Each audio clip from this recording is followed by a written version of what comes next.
Buenas tardes a todos. Estamos hoy aquí de nuevo reunidos con ustedes para, como tenemos de costumbre, hablar un poco sobre eh, temas que tienen que ver con lo que trabajamos aquí en Paz Activa, que son temas de justicia transicional, pero también tienen que ver con, digamos, la actual situación que vive el país, digamos, las dinámicas que se están dando actualmente para resolver las crisis, digamos, que estamos viviendo los venezolanos. Y bueno, como bien saben, siempre hacemos estos lives alrededor de las 2 de la tarde, hora Caracas, los martes y jueves en ocasiones. Y en esta oportunidad tenemos a nuestro amigo Jesús Torrealba, o como lo llaman sus amigos, Chugo Torrealba, que bueno, como bien saben, eh, él, ha, mm, él ha estado, digamos, muy vinculado con el proceso político venezolano y, y bueno, actualmente, bueno, también hace unos podcasts y lleva el pulso de, digamos, de la situación que viven los venezolanos, ¿no? Y queríamos invitarlo hoy justamente para hablar un poco sobre cómo ve eh, las dinámicas actuales, ¿no? Que se están dando.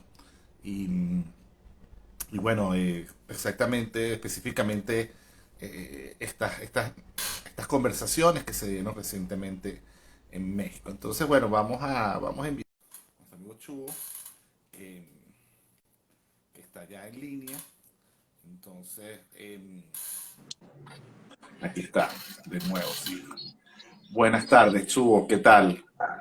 Buenas tardes, ¿cómo estás? ¿Cómo te va? Un gran abrazo. Gracias por esta Un gran oportunidad. abrazo y agradecido de que nos acompañes, ¿no? Estaba haciendo una breve introducción a lo que puede ser nuestra conversación, ¿no? Em, siempre tomándole un pulso a lo que está sucediendo, ¿no? Y en este caso, bueno, estas conversaciones recientes que hubo en México y bueno, los acuerdos que se llegaron allí y los posibles acuerdos que se puedan llegar en el futuro, ¿no? Y bueno, tú y yo hablamos recientemente y hablábamos justamente de- del contexto, ¿no? Actual.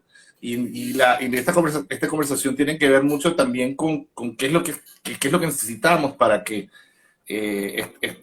la democracia vuelva a su cauce en Venezuela, de alguna manera, y saber si realmente están allí los actores y los procesos necesarios para salir de la crisis institucional, social y política que vivimos, económica, de todo índole, ¿no? Inclusive la crisis humanitaria que vive ahora Venezuela, que es muy, muy sui generis, ¿no? Entonces, bueno, en ese marco, yo sé que es muy amplio. De hecho, te damos la bienvenida y la palabra. Tenemos como una media hora para hablar de esto y invitamos a todos que hagan sus comentarios en el chat y sus preguntas y ahí les daremos respuesta. Adelante, Hugo. Buenas tardes. Luis, buenas tardes también a tu audiencia. Gracias por esta oportunidad. Yo tendría que decir en primer lugar, bueno, que me encanta empezar por ver el vaso medio lleno. Yo diría que en el actual contexto, el que se estén reuniendo actores contrapuestos de la polarizada escena política venezolana es algo positivo. El que se retomen no solamente los instrumentos, sino la racionalidad de la democracia a través del diálogo político me parece sano. Eso, repito, creo que es una buena noticia para los venezolanos. Veamos ahora el vaso medio vacío. Me parece motivo de preocupación que uno de los actores de este proceso haya dicho expresamente que está allí sentado no porque su contraparte tenga algún tipo de significación real, sino porque es su manera de hablar con un tercero que no aparece formalmente, pero es con quien él realmente desea hablar. Me estoy refiriendo al gobierno de Maduro. El gobierno de Maduro ha dicho claramente que no tiene nada que conversar con los representantes del G4 que están allí en México, pero que él habla con ellos en tanto que son expresiones de la política norteamericana en el país y en la región. Eso pudiera incluso ser verdad, pero planteado de esa manera brutal, expresa un irrespeto a su interlocutor. Eso me parece delicado. Como me parece delicado también el que el otro actor, el actor en este caso el G4, no cuide la totalidad de lo que es su presencia política. Para decirlo de manera clara, tú no puedes pretender ser coherente en México y ser absolutamente incoherente en Venezuela. Tú no puedes tener una posición de fuerza o al menos de un relativo impacto correcto, pertinente en México y poner la cómica que están poniendo en Venezuela con el tema de las postulaciones, con el tema de la división. Para decirlo claro, en Venezuela la oferta electoral opositora no solamente está dividida, prácticamente está atomizada. El PSUV presentó 3.082 candidatos para 3.082 puestos. Para esos mismos 3.082 puestos, las fuerzas no oficialistas presentaron un total de 67.000 candidatos.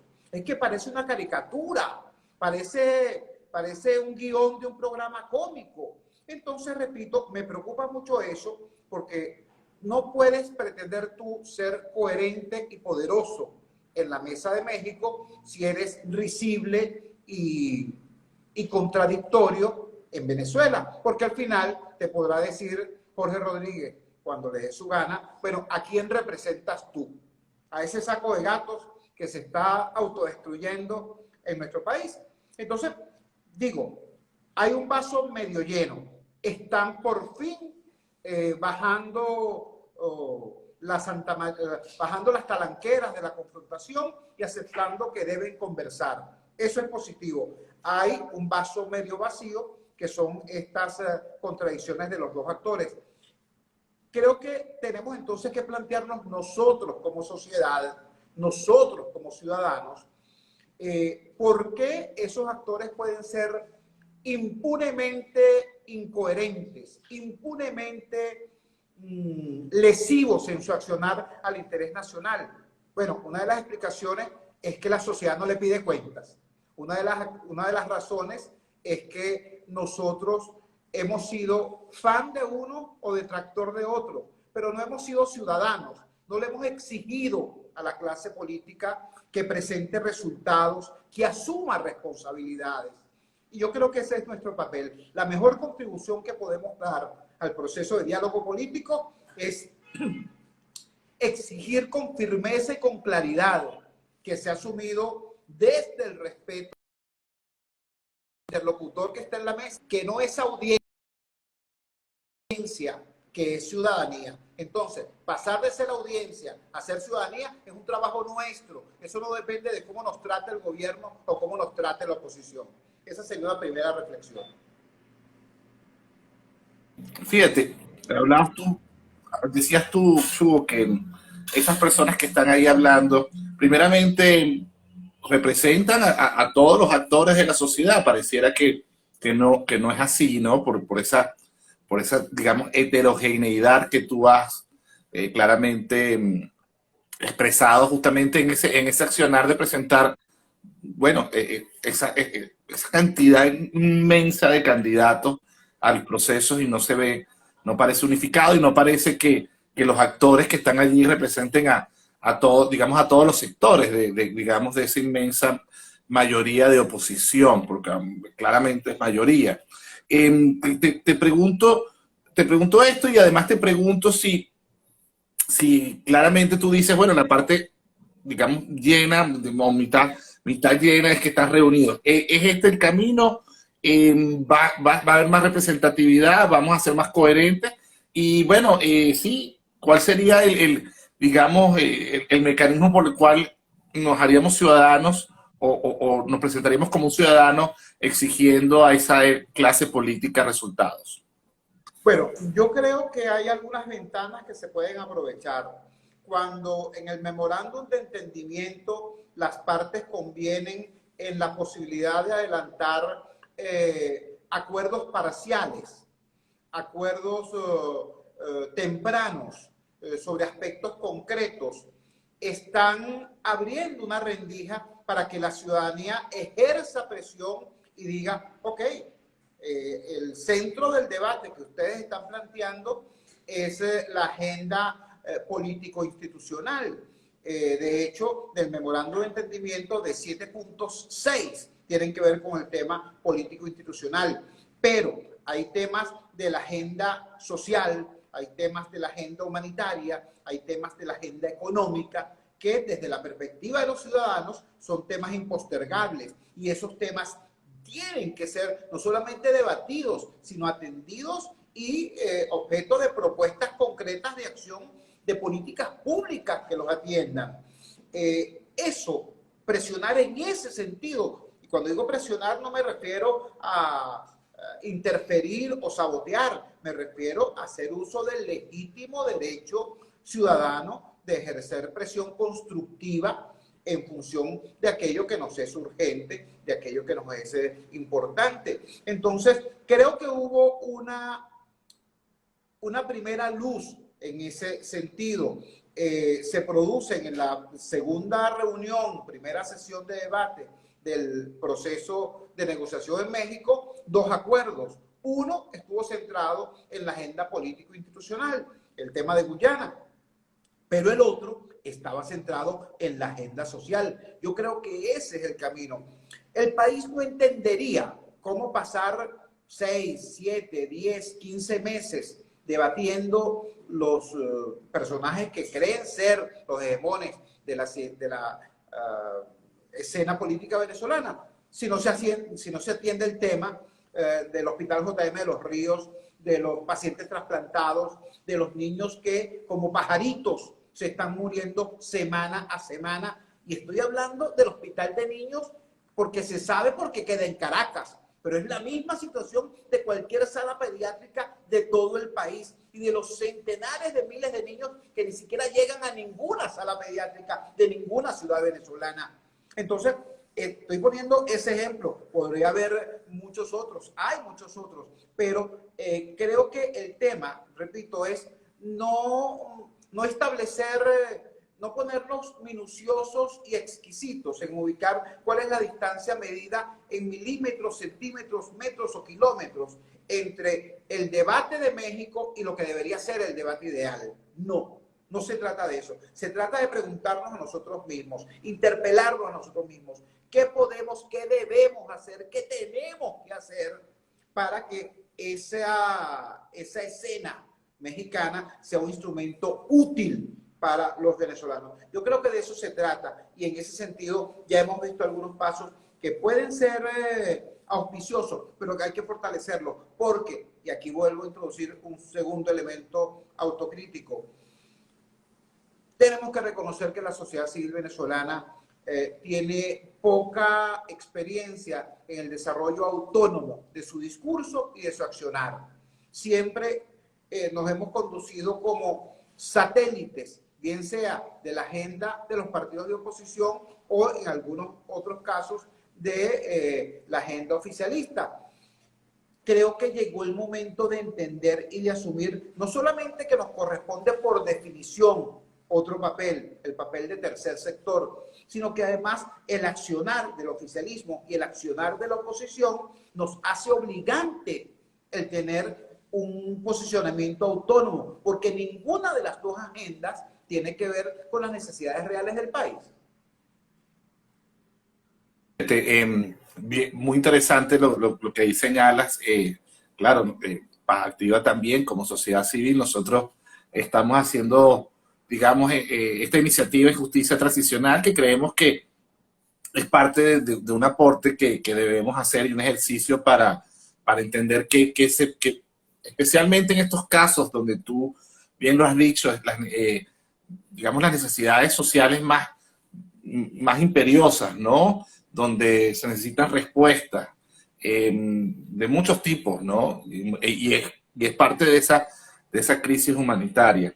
Ahora bien, decías tú también que este tema de estas reuniones y la reunión de México, y yo hablaba con Golfredo Moret la semana pasada en uno de estos lives, él hablaba de que la gente tiene que entender que esta reunión es una construcción que se logró sobre otras reuniones anteriores en Jamaica y todas estas reuniones que se han dado anteriormente. Te lo comento porque pueden haber muchas expectativas quizás de resultados con cierta inmediatez, como siempre, ¿no? Digamos, las necesidades se acumulan y la gente quiere respuestas, obviamente, pero justamente estábamos hablando digamos, de los marcos de tiempo que llevan estos procesos y hablábamos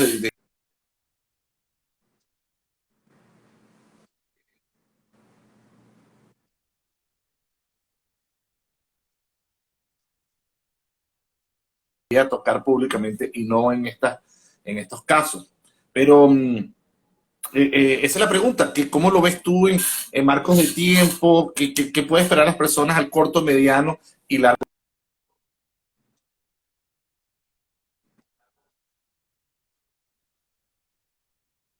Sí, fíjate, tres cosas que me parecen muy relevantes de tu pregunta, de tu planteamiento. El primero, sobre el tema de la inmediatez y la ansiedad, para decirlo de manera clara, la ansiedad por resultados. Yo estoy en desacuerdo con la ansiedad, porque la ansiedad es la conducta típica del espectador. Por eso me he referido a lo largo de todo este live a qué podemos hacer nosotros como ciudadanos. El ciudadano que esté activo no se pone ansioso porque no tiene tiempo para estar ansioso, porque está activo, está trabajando, está construyendo. De eso se trata. Yo creo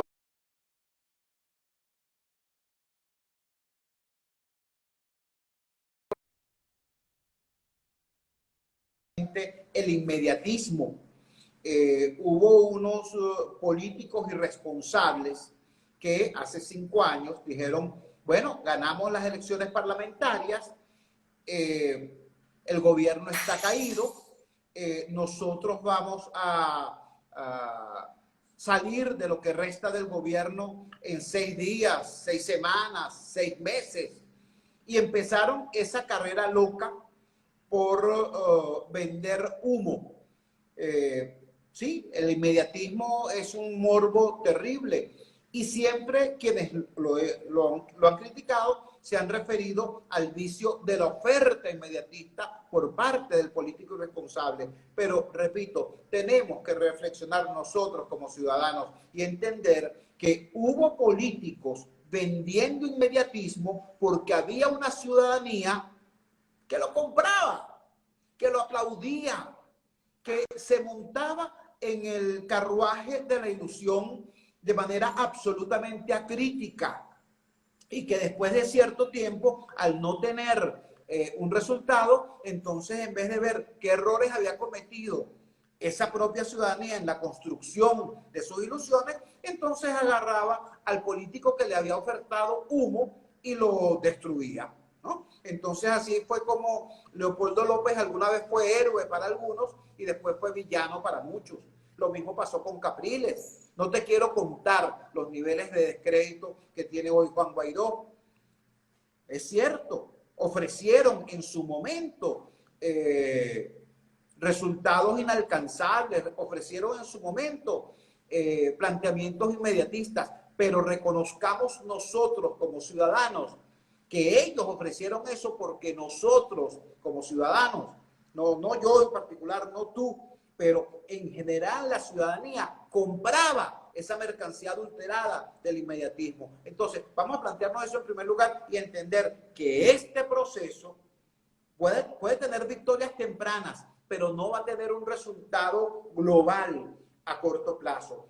Esta es ciertamente una construcción compleja, difícil, y que va a requerir tiempo. Y cuando digo difícil, me refiero además a que va a ser una construcción en medio de una tensión social, en medio de un combate, hay que decirlo, que no va a disminuir porque haya diálogo. Ese es el otro problema que hemos tenido aquí en Venezuela. Tú hiciste referencia al proceso de construcción de los acuerdos de paz en Colombia. Una de las cosas que se aprendió en Colombia es que en función del diálogo de paz, en función del proceso de paz, los llamados ceses del fuego terminaban siendo nefastos. Porque, ¿por qué se dialoga? ¿Por qué se negocia? Bueno, porque hay un conflicto. Si tú le das cese al conflicto, estás cesando también la razón de la negociación misma, la negociación del propio diálogo. Entonces, el tema es asumir que el conflicto va por un lado y por otro lado va el esfuerzo de negociación y de diálogo para poner fin a ese mismo conflicto. Digo esto porque aquí en Venezuela ocurre que de repente se está dialogando, entonces la oposición deja de convocar marcha. No ahora, que no puede ni hacerlo, pero en el pasado, cuando podía hacerlo, entonces decíamos, no, bueno, vamos a suspender la marcha porque estamos en diálogo, ¿no? Y se criticaba al gobierno, se decía, oye, pero el gobierno, estamos en diálogo y el gobierno sigue poniendo presa a la gente, ¿no? Y los colectivos siguen hostigando al ciudadano y los cuerpos de seguridad del Estado siguen reprimiendo la protesta social.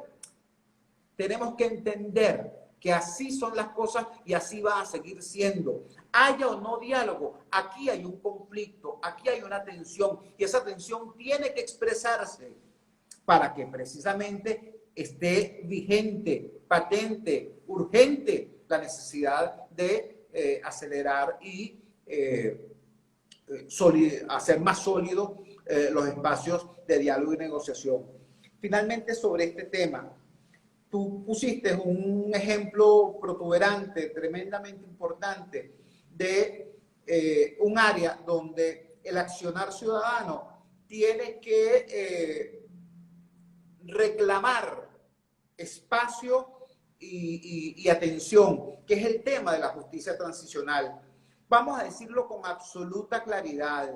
Los actores polarizados del conflicto tienen agendas contrapuestas y propósitos distintos al propósito del ciudadano. ¿Qué necesita el ciudadano?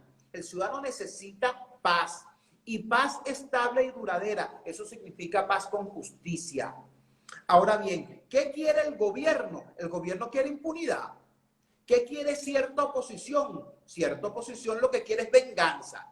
Es decir, ni la oposición que quiere venganza, ni el gobierno que quiere impunidad expresan en sus agendas lo que es el interés del país. Ese interés del país se expresa claramente en el planteamiento de la justicia transicional. La justicia transicional no es perdón a las culpas, ¿no? Tampoco es la venganza del nuevo victimario, es precisamente construir la justicia posible, la reivindicación de la víctima, la reparación de la víctima, el reconocimiento del atropello y la recuperación hasta de la memoria para que eso no vuelva a ocurrir, pero en un contexto donde quien gane sea la sociedad que se pone por encima de su propia miseria, no en el contexto de un bando sacándole la sangre al otro.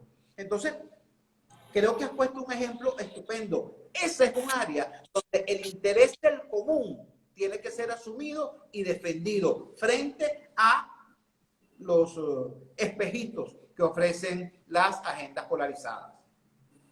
Bueno, actualmente nosotros, dentro de nuestra iniciativa de justicia transicional, nuestro eslogan es básicamente ni impunidad ni venganza, pero sí queremos verdad y justicia, ¿no? Que es tan importante, ¿no? El tema de la verdad, de conocer qué es lo que sucedió con muchísimas víctimas, con personas desaparecidas, personas asesinadas, personas torturadas, lo que son estos crímenes de lesa humanidad que son imprescriptibles claramente, pero ciertamente estamos muy invertidos también en lo que ya mencionabas, en todo el tema de la reparación, el tema de reconocimiento y la reparación a las víctimas. Creo que es fundamental y es una de las cosas que nos preocupa terriblemente, porque bien lo decías también, que hay un problema de memoria, hay un problema también de los tiempos, de estas víctimas, pasan los años, se olvidan de las víctimas, se olvida la narrativa, se olvida la historia,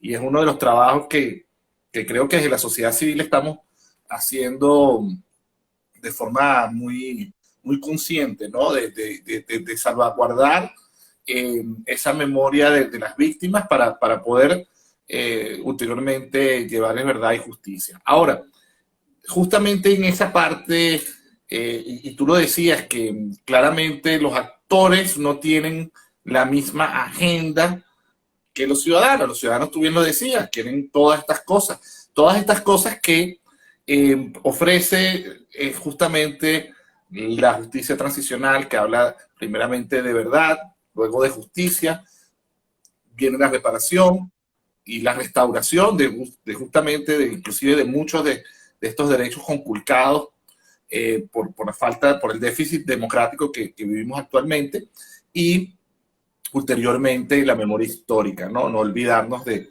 lo que sucedió para que no se repita. Ahora,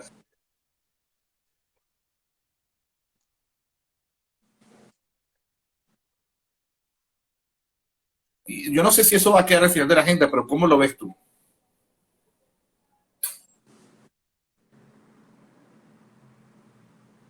Sí, por eso decía, puede ser imperfecto el planteamiento del proceso de diálogo y negociación en México. Sin embargo, abre ventanas y esas ventanas pueden y deben ser aprovechadas por una ciudadanía, por una sociedad civil, por unas organizaciones de derechos humanos que tengan claro, en primer lugar, cuál debe ser el perfil autónomo con que actúen y con que se expresen. Voy a poner el mismo ejemplo doloroso que tú manejabas hace poco. Solamente en el año 2017, solamente el año 2017, sin contar con la terrible situación del año 2014, solamente en el año 2017 se contabilizaron más de 160 víctimas fatales.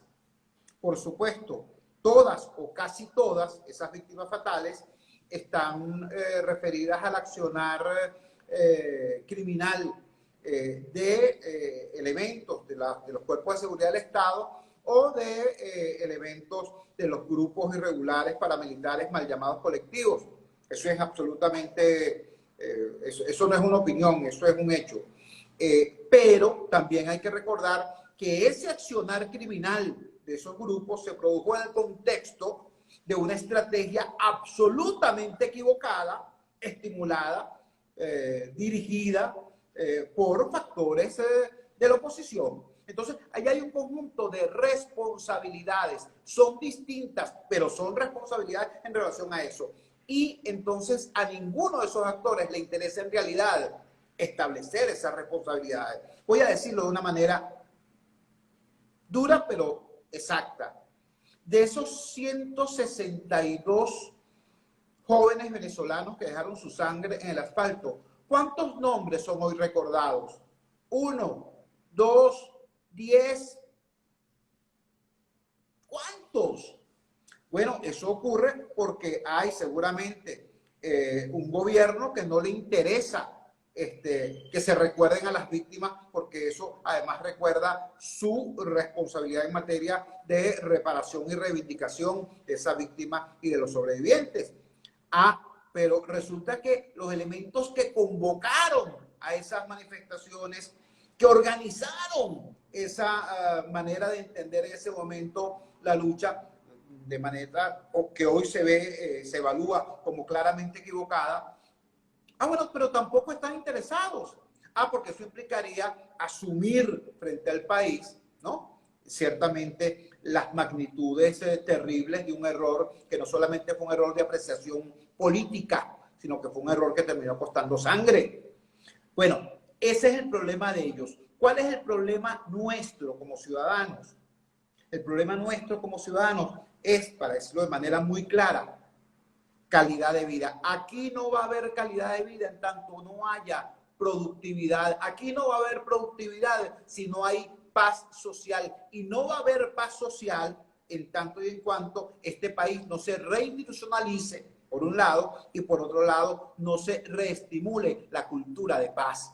Entonces, no estamos hablando, repito, de perdonar a los asesinos, ¿no? Ni de fingir demencia en relación a las estrategias equivocadas que facilitaron la represión, que justificaron la represión. No, no estamos hablando de eso. No estamos hablando ni de amnesia ni de demencia. Estamos hablando de justicia, y de justicia que se pueda practicar y que pueda ser sostenible en el tiempo. Eso es justicia transicional. ¿Ve?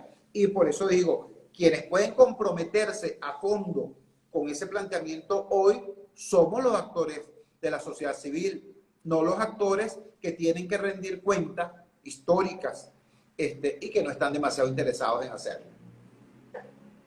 Creo que allí has acertado en cuanto al rol que debemos jugar desde la sociedad civil. Yo sé que inclusive en muchos países, inclusive el nuestro, muchas de las organizaciones de derechos humanos surgen a partir de esa necesidad de la sociedad civil de conseguir respuesta. ¿A qué me refiero? Pongo el ejemplo de COFAVIC, Comité de Familiares de Víctimas del Caracazo. Es una organización que surge a partir de las víctimas, ¿no? Y en muchos países, aquí en Venezuela, pongo el ejemplo también en caso de personas que han muerto en accidentes de tránsito, son las víctimas que fundan estas organizaciones para mejorar esta situación, y así creo que la sociedad civil, que debo decir en Venezuela es bastante robusta. Creo que tenemos una sociedad civil bastante activa, y creo que nos toca de alguna manera ser, inclusive estar más involucradas de alguna manera en estos procesos, y creo que se nos debe involucrar, ¿no? Sin duda, en cuanto a que estamos en estos temas que claramente acompañan al ciudadano. Entonces, quería decir eso porque creo que es lo mismo que tú estás expresando.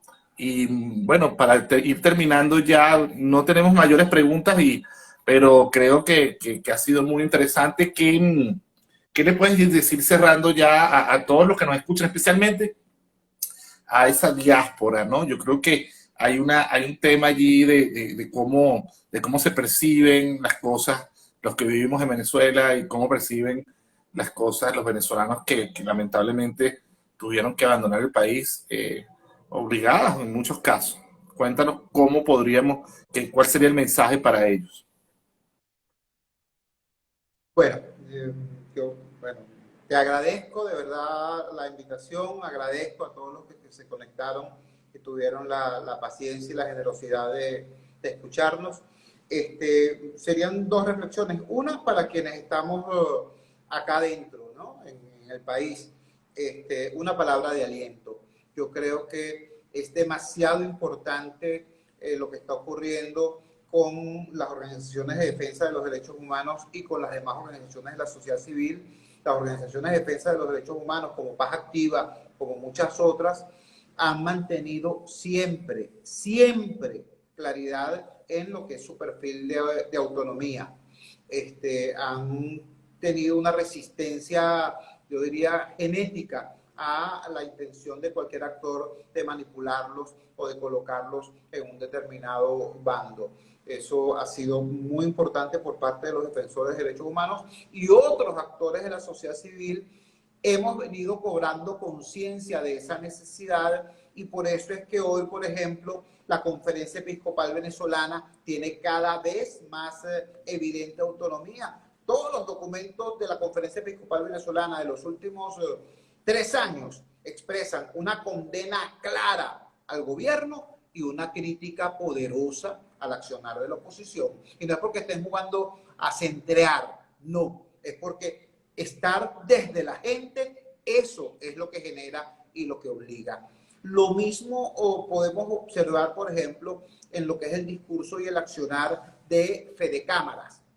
El sector privado, no es por casualidad que precisamente iglesia y empresariado sean los dos factores con mejor opinión en las encuestas.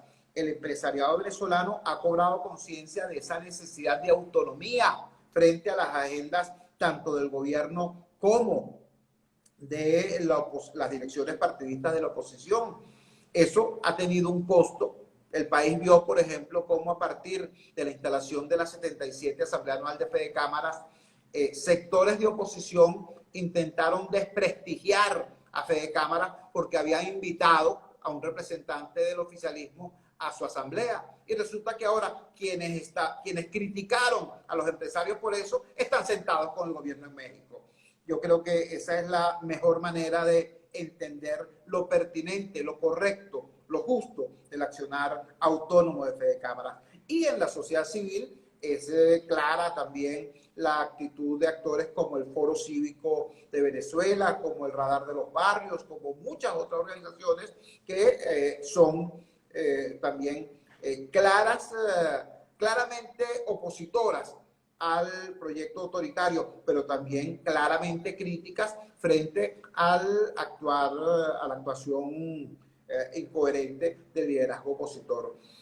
Creo que eso, desde el punto de vista interno, nos da esperanza de que podemos actuar efectivamente, no solamente para quejarnos de lo mal que están las cosas, sino de cómo incrementar nuestra capacidad de incidencia para que de efecto las cosas mejoren. Y a quienes nos escuchan y nos ven desde la diáspora, decirles que gracias por todo lo que están haciendo, gracias por lo que van a seguir haciendo.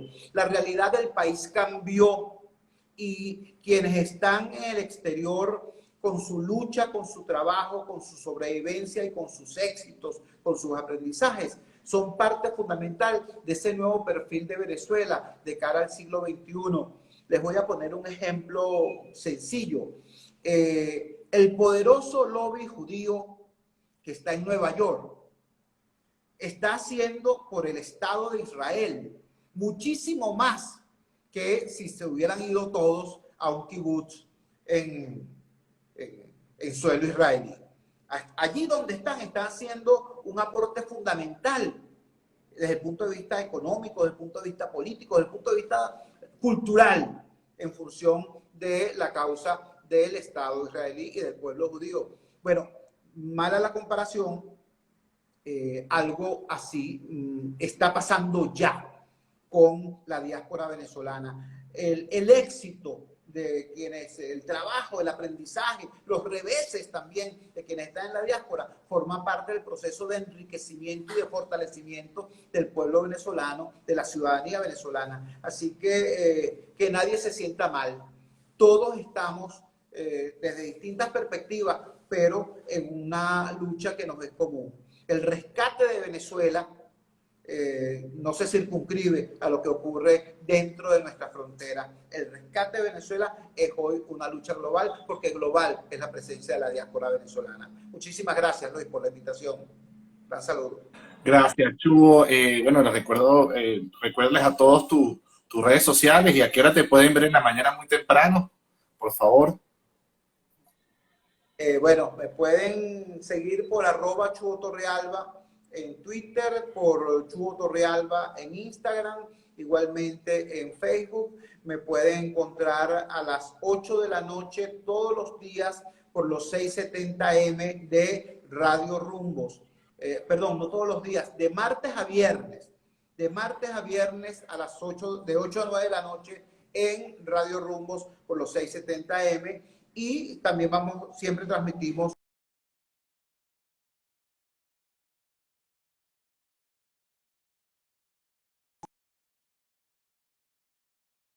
eso.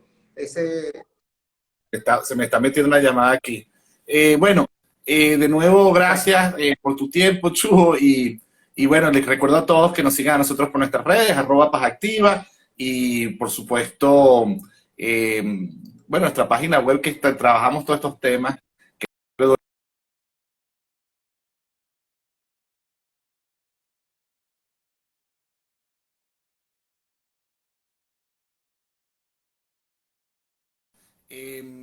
Y bueno, les agradecemos a todos los que nos escucharon. Esto quedará en nuestras redes sociales colgado. Bueno, muchísimas gracias y buenas tardes. Chao.